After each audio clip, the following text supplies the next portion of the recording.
नमस्कार दोस्तों, इस डिस्कशन में हम 8 मई 2021 के मोस्ट इंपोर्टेंट करंट अफेयर को कवर करेंगे। इसी के साथ जो हमारी मैथ की सीरीज चल रही है जिसमें हम सबसे पहले टाइम एंड वर्क चैप्टर को कवर कर रहे हैं। आज इसकी तीसरी क्लास है। इस डिस्कशन की पीडीएफ आप टेलीग्राम चैनल से डाउनलोड कर लीजिएगा।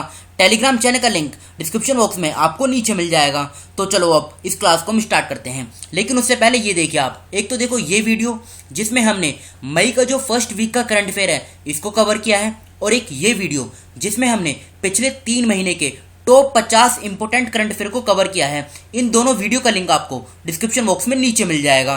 तो चलो अब आज की क्लास स्टार्ट करते हैं। सबसे पहले न्यूज़ क्या है? पहली न्यूज़ है, हिमाचल प्रदेश के मुख्यमंत्री ने शुरू की मुख्यमंत्री सेवा संकल्प हेल्पलाइन 1100। अब ये क्या है इसे हम समझते हैं।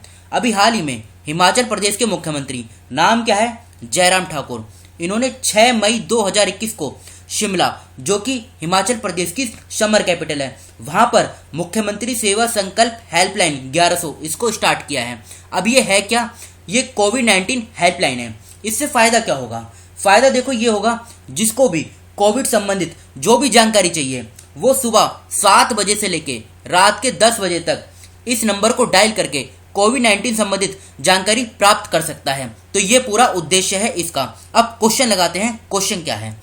किस राज्य के मुख्यमंत्री ने मुख्यमंत्री सेवा संकल्प हेल्पलाइन 1100 की शुरुआत की है? तो आंसर क्या होगा? इसका आंसर होगा हिमाचल प्रदेश। फर्स्ट क्वेश्चन का डी ऑप्शन सही है, हिमाचल प्रदेश। अब बात यहाँ पे देखो हिमाचल प्रदेश की हुई है ना, तो हिमाचल प्रदेश का एक दो जो इंपॉर्टेंट करंट अफेयर है इसको भी हम कवर कर लेते हैं। अब आप 2-3 पॉइंट याद रखेगा। पहला पॉइंट क्या है? हिमाचल प्रदेश की सरकार ने एडीबी क्या है? एशियन डेवलपमेंट बैंक, इसके साथ मंडी में इंफ्रास्ट्रक्चर को इंप्रूव करने के लिए एक एग्रीमेंट साइन किया था। दूसरा पॉइंट क्या है? ई पंचायत पुरस्कार 2020 ये हिमाचल प्रदेश को दिया गया था। अगर पूछा जाए ई पंचायत पुरस्कार 2021 ये किस राज्य को दिया गया है, तो ये उत्तर प्रदेश को दिया गया है। थर्ड पॉइंट, हिमाचल प्रदेश के जो मुख्यमंत्री हैं जयराम ठाकुर, इन्होंने पंचवटी योजना को स्टार्ट किया था। किसके लिए? ये ग्रामीण परिवारों में, मतलब ग्रामीण क्षेत्रों में सीनियर सिटीजन के लिए ये स्कीम चलाई गई थी।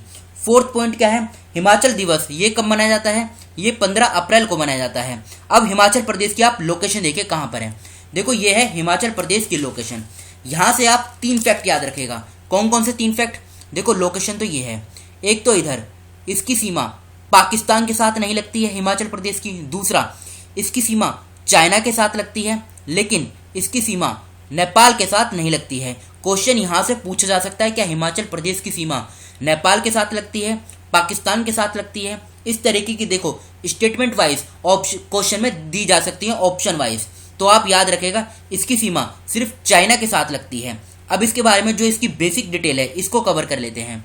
इसकी 2 कैपिटल है, एक तो है शिमला जो इसकी समर कैपिटल है, दूसरी है धर्मशाला, ये इसकी विंटर कैपिटल है। मुख्यमंत्री कौन है? जयराम ठाकुर। राज्यपाल कौन है? बंडारू दत्तात्रेय हैं। 12 जिले हैं, लोकसभा की 4 सीट, राज्यसभा की 3, विधानसभा की 68 सीटें हैं। हाईकोर्ट की बात करें, शिमला में इसकी हाईकोर्ट है, जहां के मुख्य न्यायाधीश हैं लिंगप्पा नारायण स्वामी। जम्मू कश्मीर, लद्दाख ये 2 तो यूटी हैं, और 4 राज्य हैं, उत्तराखंड, पंजाब, हरियाणा और उत्तर प्रदेश। टोटल मिलाकर हो गए कितने? 6। इनके साथ हिमाचल प्रदेश की सीमा लगती है। बढ़ते हैं अगले क्वेश्चन की तरफ, मतलब अगली न्यूज़ क्या है? सीमा सड़क संगठन यानी बीआरओ ने मई 2021 में अपना 61वां स्थापना दिवस मनाया। आप पहले क्वेश्चन लगाइए, क्वेश्चन से अच्छे तरीके से समझ में आएगा। सीमा सड़क संगठन बीआरओ ने मई 2021 में अपना कौन सा स्थापना दिवस मनाया? तो आंसर क्या होगा? इसका आंसर होगा 61वां स्थापना दिवस मनाया। अब बीआरओ की बात हुई है ना, इसके बारे में जान लेते हैं। बीआरओ पूरा नाम क्या है? यहाँ पे लिखा हुआ है बॉर्डर रोड्स ऑर्गेनाइजेशन। इसकी स्थापना कब हुई थी? अगर ये पूछा जाए इसको फाउंड कब किया गया था, तो डेट आप याद रखेगा 7 मई 1960 में। ठीक है, 7 मई 1960 में बीआरओ की स्थापना हुई थी। मुख्यालय यानी हेडक्वार्टर ये कहाँ पर है? तो नई दिल्ली में इसका हेडक्वार्टर है। पूछा जाएगा डीजी डायरेक्टर जनरल कौन है इसके, तो ये कौन है? ये है राजीव चौधरी। अब पूछा जाएगा किस मिनिस्ट्री के अंदर ये बॉडी काम करती है, तो मिनिस्ट्री कौन सी है? मिनिस्ट्री ऑफ डिफेंस, जिसके अंदर ये बॉडी काम करती है। इसका काम क्या होता है? देखो इसका काम होता है इंडिया का जो बॉर्डर एरिया है ना, वहां पर रोड नेटवर्क को डेवलप करना और इसको मेंटेन करना।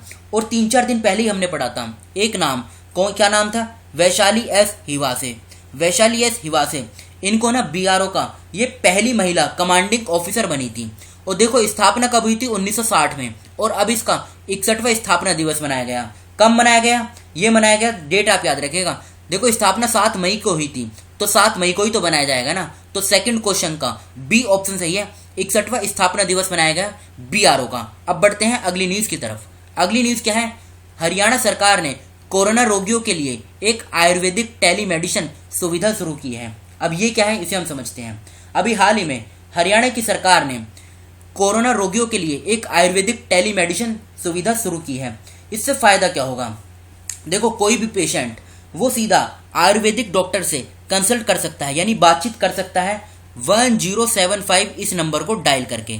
और इसके लिए एक कॉल सेंटर भी इसका भी सेटअप किया गया है जो इसको संचालित करेगा। और यहाँ पर सीनियर आयुर्वेदिक डॉक्टर्स इनको अपॉइंट किया गया है कंसल्टेशन के लिए, जो सर्विस प्रोवाइड कराएंगे सुबह 8 बजे से लेके रात के 10 बजे तक। याद रखेगा, ये पॉइंट इंपॉर्टेंट है।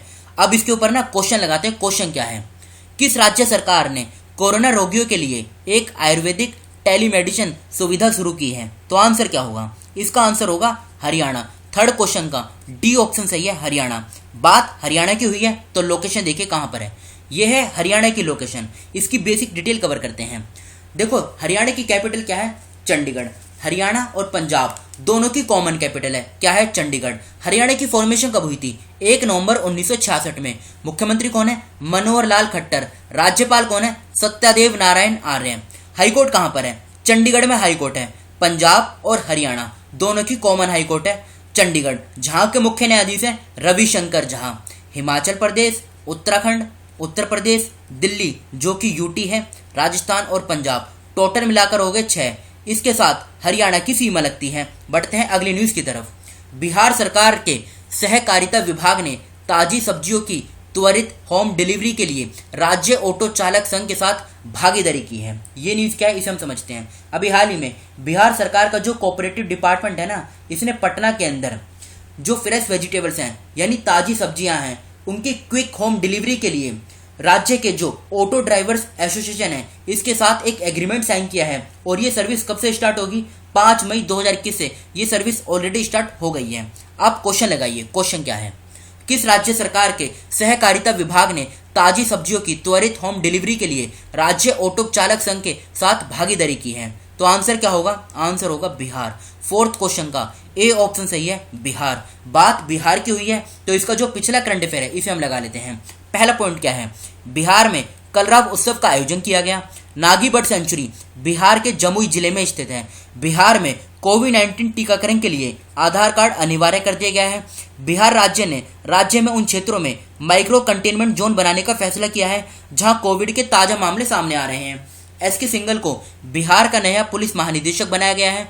पूर्वोत्तर भारत का पहला ग्लास ब्रिज ये बिहार के नालंदा में बना है। ये 6th पॉइंट इंपॉर्टेंट है। नितिन गडकरी ने बिहार में कोई लवर पुल का उद्घाटन किया। मुख्यमंत्री कन्या उत्थान योजना ये बिहार में लॉन्च की गई। मुख्यमंत्री वृद्धजन पेंशन योजना ये भी बिहार में लॉन्च की गई। बिहार मंत्रिमंडल ने 103 नई नगर पंचायतों के निर्माण को मंजूरी दी है। 22 मार्च 2021 को बिहार राज्य ने अपना 109वां स्थापना दिवस मनाया। बिहार देश का पहला राज्य बनने के लिए तैयार है जिसमें 2 हरित ऊर्जा कुशल शहर हैं। बिहार राज्य का परिवहन निगम विकलांग लोगों के लिए अपनी बसों में 50 किलोमीटर तक मुफ्त यात्रा और आगे की 50% मतलब आगे की जो यात्रा है उस पर 50% की छूट प्रदान करेगा।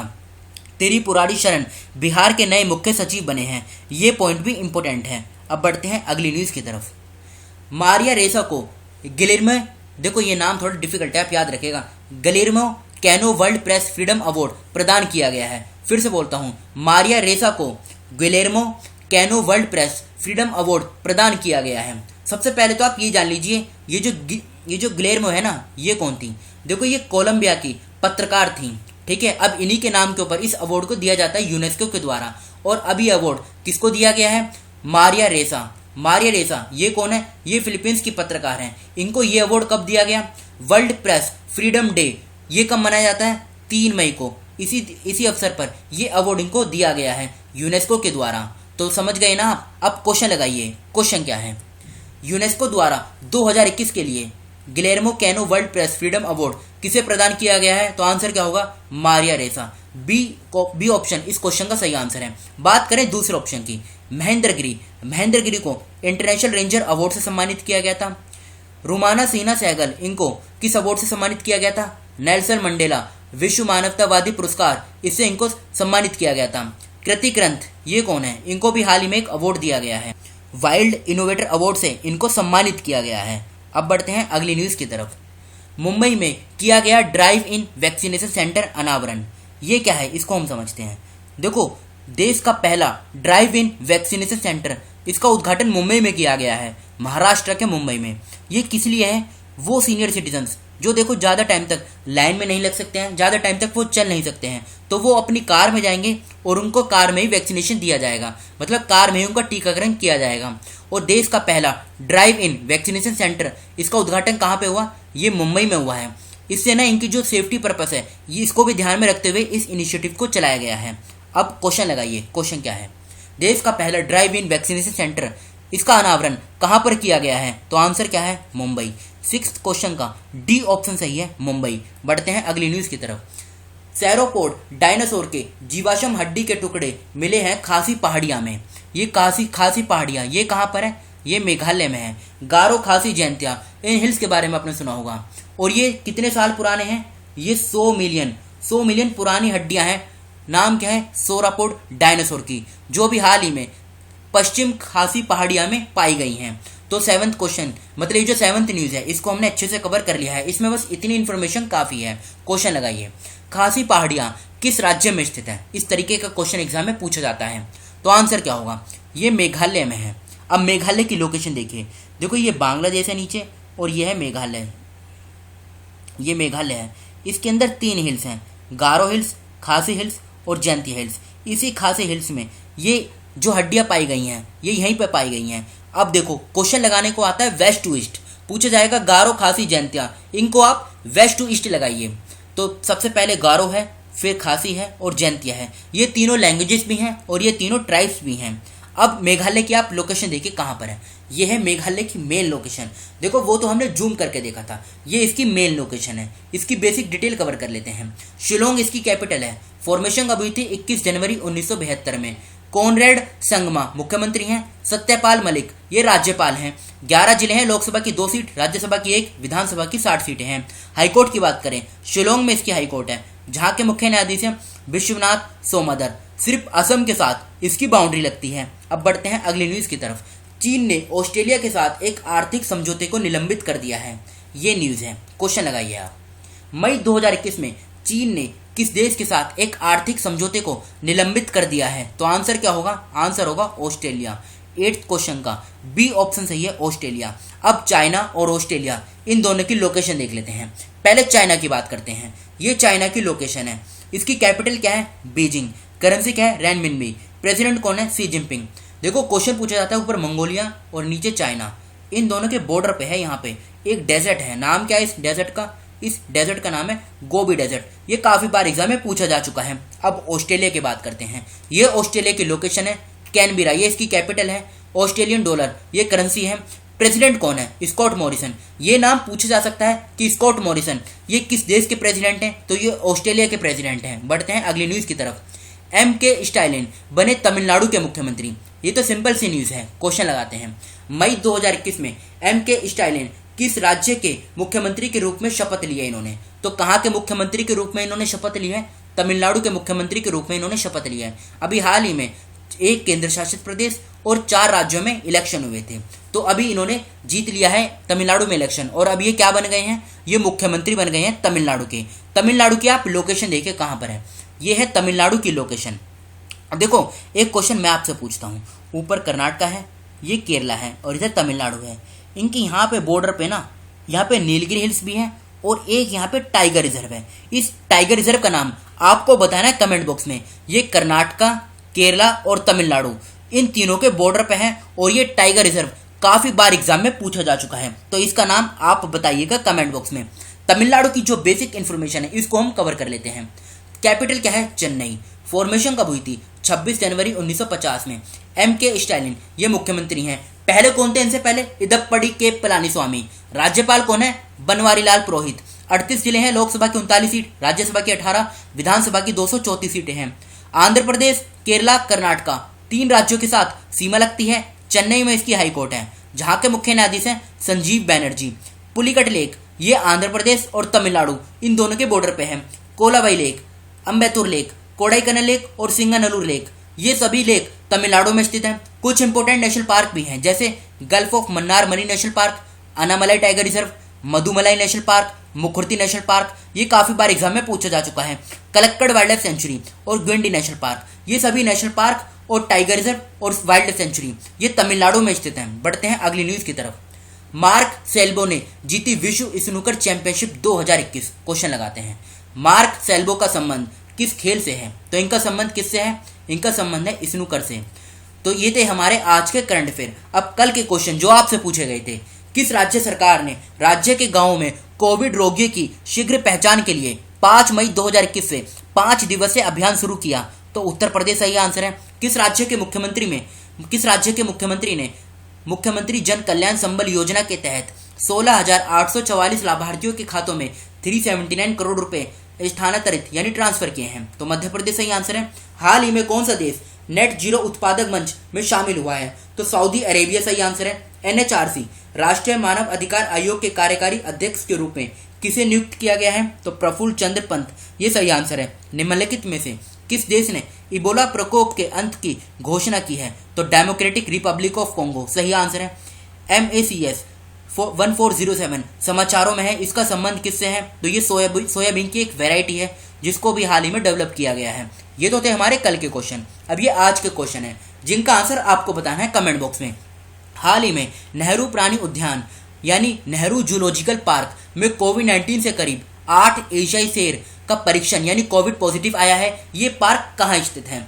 भारतीय चावल अनुसंधान संस्थान यानी Indian institute of rice research के डायरेक्टर के रूप में किसे नियुक्त किया गया है? हाल ही में पोटोला नाच नामक एक पारंपरिक यानी ट्रेडिशनल आर्ट ये चर्चा में है। किस राज्य में ये किया जाता है? पारुल देवी दास जिनका हाल ही में निधन हो गया, वे किस राज्य की पहली महिला IAS अधिकारी थी?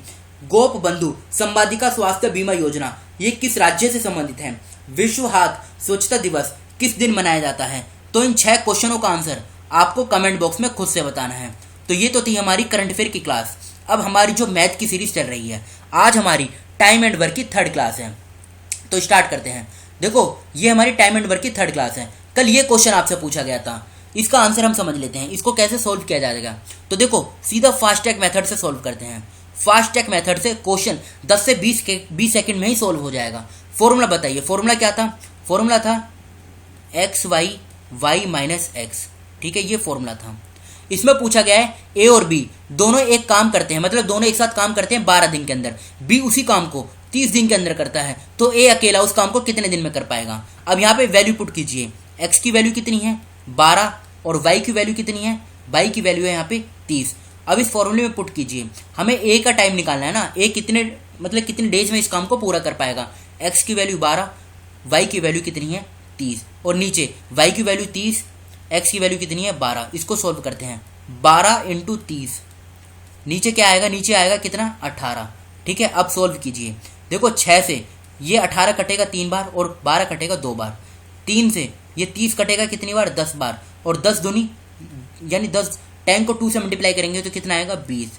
ए अकेला इस काम को 20 दिन में कर सकता है, मतलब 20 दिन में करेगा। तो 20 कहाँ पर है? सी ऑप्शन में है। तो 5th क्वेश्चन का सी ऑप्शन सही है, 20 दिन। अब हमारी जो टेक्निक 3rd है इसे हम स्टार्ट करते हैं। अब इस तरीके के क्वेश्चन एग्जाम में पूछे जाते हैं। इस क्वेश्चन में क्या पूछा गया है? पूछा गया है 10 persons can make 20 toys in 12 days working 12 hour per day. फिर पूछा गया then in how many days 24 persons make 32 toys working 16 hour per day. पूछा गया 10 लोग 20 टॉय बनाते हैं 12 दिन के अंदर, अगर वो प्रतिदिन 12 घंटा काम करते हैं। अब पूछा गया है अगर 24% 32 टॉय को बनाएंगे, वो प्रतिदिन 16 घंटे काम करेंगे, तो कितने दिन लगेंगे उन्हें इस काम को करने में? अब देखो सीधा सा एक फॉर्मूला है, इस फॉर्मूले को आप याद रखेगा। फॉर्मूला यहाँ पे लिखते हैं। फॉर्मूला क्या है? M1 D1 T1 W2। फिर आगे क्या आएगा? M2 D2 W2 T2 और फिर क्या आएगा? W1। ये सीधा फॉर्मूला है। फिर से बोलता हूँ M1 D1 T1 W2, फिर is equal to M2 D2 T2 W1। अब देखो M यहाँ पे क्या डिनोट करता है, M डिनोट करता है पर्सन को, ठीक है। W क्या डिनोट करता है, ये करता है वर्क को। T क्या करता है, आवर पर डे, मतलब प्रतिदिन कितना काम किया जा रहा है। और डे क्या काम, डे का डिनोट किससे करता है, ये डे से करता है, मतलब कितने दिन में काम किया जा रहा है, ठीक है। अब यहाँ पे वैल्यू पुट करते हैं, M की वैल्यू कितनी होगी, M1 की वैल्यू ये 10 है, ठीक है। उसी प्रकार से M2 की वैल्यू कितनी होगी, क्योंकि M तो पर्सन को डिनोट करता है ना, तो M2 की कितनी वैल्यू होगी, 24। ये तो हो गई हमारी M1 और M2 की वैल्यू। अब किसकी वैल्यू निकालते हैं, D1 की। D1 की वैल्यू कितनी है, D किससे डिनोट करता है, डेज वर्किंग से, तो यहाँ पे कितनी है, 12 डेज, ठीक है। तो D1 की वैल्यू कितनी हो गई, D1 की वैल्यू 12 हो गई। अब देखो D2, ये तो हमको निकालना है ना, तो इसको क्वेश्चन मार्क लगाते हैं, फिर की लिखते हैं T1। T किसको डिनोट करता है, ये आवर डे, यानी प्रतिदिन कितना काम किया जाता है, तो पहले में कितना है 12, T1 कितना हो गया 12। अब निकालते हैं T2, T2 कितना है, ये हो गया 16, ठीक है। अब W1, W किसको डिनोट करता है, ये करता है वर्क को, तो कितना काम किया जा रहा है, 20 टॉय बनाए जा रहे हैं, तो W1 20 हो गया। W2 यहाँ पे कितना है, यहाँ पे 32 टॉय बनाए जा रहे हैं, ठीक है। ये हमने वैल्यू लिख ली है और फॉर्मूला ऊपर है। अब इसमें वैल्यू पुट करते हैं, M1 की वैल्यू कितनी है 10, फिर D1 की वैल्यू कितनी है 12, फिर T1 की वैल्यू कितनी है 12, ठीक है। और आगे W2 की वैल्यू कितनी है, ये 32 है, यहाँ पे नीचे W2 है ना। अब इज इक्वल टू M2 की वैल्यू कितनी है 24, D2 की वैल्यू कितनी है, D2 तो हमको निकालना है, T2 की वैल्यू कितनी है 16, और W1 की वैल्यू कितनी है 20। अब इसको ना हम D2 इधर ले जाते हैं, ठीक है। ये इस प्रकार से आएगा, ऊपर क्या आएगा 10 इंटू 12 और इंटू 32, नीचे क्या आएगा, नीचे 24, D2 तो उधर आ गया 16 और इंटू 20। अब इसको सोल्व कैसे करेंगे, देखो एक जीरो से एक जीरो गई, ठीक है। 16 से 32 कटेगा कितनी बार, 2 बार, ये 2 से 2 कट गया, इधर 24 बच रहा है। 12 से 24 कटेगा 2 बार, और 2 से ये 12 कटेगा 6 बार, तो D2 की वैल्यू कितनी आ रही है 6 डेज, ठीक है। अब क्या हो गया इसका आंसर, ये जो 24% है ये 6 दिन में 32 टॉय बनाएंगे, मतलब 32 टॉय बनाएंगे अगर वो 16 घंटे प्रतिदिन काम करते हैं। तो अब 6 डेज, 6 कहाँ पे आ रहा है, ये बी ऑप्शन में आ रहा है, तो 6th क्वेश्चन का बी ऑप्शन सही है 6 डेज। अब देखो ये क्वेश्चन हमने बहुत अच्छे तरीके से कवर कर लिया है, आपको सिर्फ इसमें इस फॉर्मूले को याद रखना है। ये फॉर्मूला देखो सिंपल है, अगर फॉर्मूला याद होगा ना फिर तो सीधा वैल्यू पुट करनी है और सीधा सीधा सोल्व करना है। ये क्वेश्चन आप 10 से 20 सेकंड में इजीली सोल्व कर सकते हैं, ठीक है। ये आप याद रखेगा, बस आपको ये पता होना जरूरी है फॉर्मूला क्या है। और M ये पर्सन को डिनोट करता है, W ये वर्क को डिनोट करता है, T ये प्रतिदिन कितना काम किया जा रहा है उसको डिनोट करता है, और D ये डेज को डिनोट करता है, ठीक है। ये आप याद रखेगा। अब ये एक क्वेश्चन है, अब एक क्वेश्चन और है, ये क्वेश्चन SSC FCI इसके एग्जाम में पूछा गया था 2012 में, सेम फॉर्मूले से लगेगा ये क्वेश्चन भी। इसका आंसर आप बताना कमेंट बॉक्स में, देखो सीधा उसी फॉर्मूले से लगेगा ये, और बहुत सिंपल क्वेश्चन है। कोशिश करना इस क्वेश्चन को आप 30 से 40 सेकंड में ये क्वेश्चन सोल्व हो जाए, ठीक है। और अभी तक हमने मैथ के जो भी क्वेश्चन सोल्व किए हैं उनको आप एक बार रिवाइज कर लेना, क्योंकि आप देखो पिछला ऐसा ना हो कहीं भूलते चलें, पिछला भी साथ साथ रिवाइज करना जरूरी है, क्योंकि मैथ जो है ना ये मांगती है रिवीजन और प्रैक्टिस, सिर्फ प्रैक्टिस और रिवीजन ये इसी पे है। आप ऐसा ना हो कि आगे का पढ़ता जाएं और पीछे का भूलता जाएं, इसलिए आपको पिछला भी याद होना जरूरी है। और देखो यहाँ पे सिर्फ उन्हीं क्वेश्चनों को कवर किया जा रहा है जो सीधा बेसिक कंसेप्ट आपका कवर करेगा, और ये क्वेश्चन इसी तरीके के क्वेश्चन एग्जाम में सीधे सीधे पूछे जाते हैं, ठीक है। तो फिलहाल इस डिस्कशन को हम यहीं पर रोकते हैं। Thank you.